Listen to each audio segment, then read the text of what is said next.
MS quantitative economics వస్తే ఢిల్లీలో ఉంది, కలకట్టాలో ఉంది, 35 సీట్లు, 21 సీట్లు, టోటల్ 56 సీట్లు బాగానే ఉన్నాయండి. General 21, 15 OBC, 8, 4, 5, 3 SC ST, EWS and PWD అనమాట. ఎంఎస్ క్యూఎంఎస్ ఉంటుంది, ఐఎస్ఐ టెస్ట్ ఛానల్ ద్వారా కూడా వెళ్ళొచ్చు. దీనికి స్పాన్సర్ క్యాండిడేట్స్ కూడా ఉంటుందండి, ఏదైనా గవర్నమెంట్ కానీ సెమీ గవర్నమెంట్ కానీ ఇలాంటి వాటిలో ఉన్నప్పుడు. ఎంఎస్ ఎల్ఐఎస్ ఏదైతే చెప్పానో అది 12 సీట్లే ఉన్నాయి, 4, 3, 2, 1, 1, 1. ఎంటెక్ కంప్యూటర్ సైన్స్ గేట్ ద్వారా వెళ్తేనే 15, ఐఎస్ఐ ద్వారా వెళ్తే 30. ఇది ట్రై చేయండి దయచేసి అందరూ కూడా. Sponsor candidate 3. ఎంటెక్ క్రిప్టోగ్రఫీ చూసుకున్నట్లయితే ఐఎస్ఐ ద్వారా అయితే 20, గేట్ ద్వారా 5, sponsor candidate 2. Government of India sponsor అయితే 2. ఎవరైతే గవర్నమెంట్ వర్క్ చేస్తారో వాళ్ళు కూడా వెళ్ళొచ్చు. ఎంటెక్ క్యూఆర్ఓఆర్ ఇది కూడా మంచి డిమాండ్ ఉన్న కోర్సు. 24 ఐఎస్ఐ టెస్ట్ ద్వారా, గేట్ ద్వారా 8, గేట్ ద్వారా తక్కువ ఉన్నాయి, వాళ్ళ ఎగ్జామ్ ద్వారానే ఎక్కువ ఉన్నాయండి. పిఎస్ డిఎస్ఎంఏ చెన్నైలో అయితే 25 సీట్లు ఉన్నాయి, పోస్ట్ గ్రాడ్యుయేట్ డిప్లొమా. తేజ్పూర్ అయితే 18 ఉన్నాయి, టోటల్ 43 ఉన్నాయి.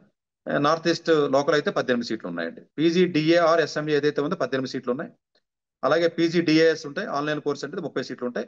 అఫ్ కోర్స్ కోర్స్ అయితే ఫీజు కట్టాలి, దీని ద్వారా అయితే ఫీజు కట్టక్కలేదు. 30 సీట్లు ఉన్నాయి, ఇది కూడా మంచి కోర్స్ అండి. ఆన్లైన్ కోర్స్ చాలా మంది ఇంట్రెస్ట్ అని చెప్తారు కాబట్టి కోర్స్ ద్వారా అలా కూడా మీరు రిజిస్ట్రేషన్ చేసుకునే అవకాశం ఉంటుందండి.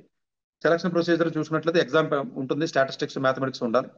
మాస్టర్స్ ఇన్ మ్యాథమెటిక్స్ లో చూసుకున్నట్లయితే డెఫినెట్ గా ఫ్యూచర్ లో ప్రాబిలిటీ థియరీ కానీ థియరిటికల్ కంప్యూటర్ సైన్స్ కి పర్ఫెక్ట్ గా ఉంటుందంటే. Bachelors degree in any discipline, ఇది చాలా ఇంపార్టెంట్ అండి.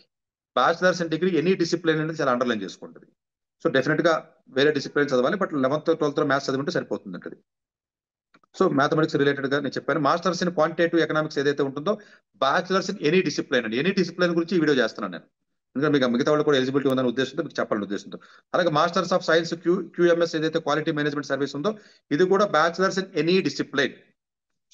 సో ఎనీ డిసిప్లిన్ అనేది చాలా ఇంపార్టెంట్ పాయింట్, అర్థం చేసుకోండి దయచేసి. ఈ వీడియో విన్నబట్టి వాళ్ళు ఎవరైతే ఉంటారో, ఎందుకంటే స్టార్ట్ అనగానే ఇది మనకు సంబంధం లేదని వదిలేస్తారు, వింటాం. సో మిగతా వాళ్ళు ఈ బైపీసీలు, బయాలజీ బ్యాచ్ ఏదైతే కామర్స్ బ్యాచ్ ఉంటుందో, ఇవన్నీ కొంచెం కొంచెం ఇప్పుడన్నా తేరుకుని అనవసరం చదివాను బాబు కోర్సులు అనుకున్న వాళ్ళకి ఇది ఒక వరం లాంటిదని మనం చెప్పుకోవచ్చు అండి.